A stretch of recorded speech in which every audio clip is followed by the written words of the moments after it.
নমস্কার বন্ধুরা, MS family কিচেনে আপনাদের সবাইকে জানাই স্বাগত। আজ আরও একটা মুখরোচক রেসিপি নিয়ে চলে আসলাম বন্ধুরা। যেসব মুড়ি নরম হয়ে যায়, অনেকে ফেলে দেয়, সেই মুড়ি দিয়ে আমি কেমন করে মশলা মুড়ি বানাই সেটাই আপনাদেরকে দেখাবো। আর ভিডিওটা না কেটে আপনারা পুরোটা দেখবেন। ভালো লাগলে শেয়ার, কমেন্ট, লাইক অবশ্যই করবেন। তাহলে চলুন বন্ধুরা, আমি কেমন করে নরম মুড়িকে মশলা মুড়ি বানাই সেটাই আপনাদেরকে দেখাই। নরম মুড়ি ফেলে না দিয়ে আমি কেমন করে মশলা মুড়ি বানাই সেটাই আপনাদেরকে দেখাবো। প্রথমে দিয়ে দেব দুটো ডিম নিয়েছি, ডিম ভেঙে এবার চামচ দিয়ে ভালো করে মুড়িটা মাখিয়ে নেব। ভালোভাবে মাখিয়ে নিয়েছি। আর বন্ধুরা, বাড়িতে একদিন আপনারা এরকম মশলা মুড়ি বানিয়ে খাবেন। খেয়ে আপনাদের কেমন লাগলো আমাকে কমেন্ট বক্সে জানাবেন। বসিয়ে রেখেছি, কড়া গরম হয়ে গেছে। এখানে আমি অল্প পরিমাণে সরিষা তেল দেব। সব দিকে সুন্দরভাবে লাগিয়ে নিয়েছি। এবারে দিয়ে দেব মেখে রাখা মুড়ি।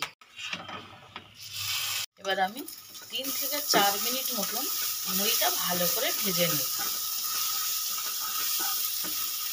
3 থেকে 4 মিনিট মতন ভালো করে নেড়ে চেড়ে নিয়েছি। কতটা ঝরঝরে হয়েছে দেখুন বন্ধুরা। এটা একটা সুন্দর অসাধারণ রেসিপি তৈরি হয়ে গেল।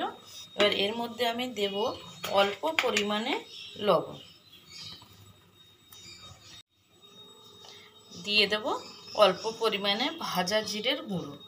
এখানে আমি ভাজা জিরের গুঁড়ো ব্যবহার করছি, আপনারা চাইলে এমনি জিরের গুঁড়োও ব্যবহার করতে পারেন। এর একটু নেড়ে চেড়ে নেব।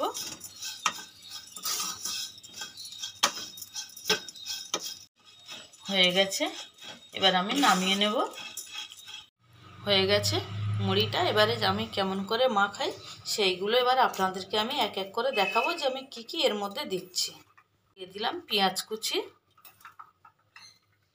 কাঁচা লঙ্কা কুচি, টমেটো কুচি, ধনেপাতা কুচি, দিয়ে দেবো পাতিলেবুর রস। আপনারা যে কোনো লেবুর রস ব্যবহার করতে পারেন, আপনারা গন্ধরাজ লেবুও ব্যবহার করতে পারেন। আমি মুড়িটা বানানোর সময় লবণের পরিমাণটা কম রেখেছিলাম। এবার এর মধ্যে দিয়ে দিলাম পরিমাণ মতন লবণ। এবারে ভালো করে আমি মাখিয়ে নেব। আর বন্ধুরা, এই মশলা মুড়ি রেসিপিটা আপনাদের কেমন লাগলো আমাকে কমেন্ট করে জানাবেন।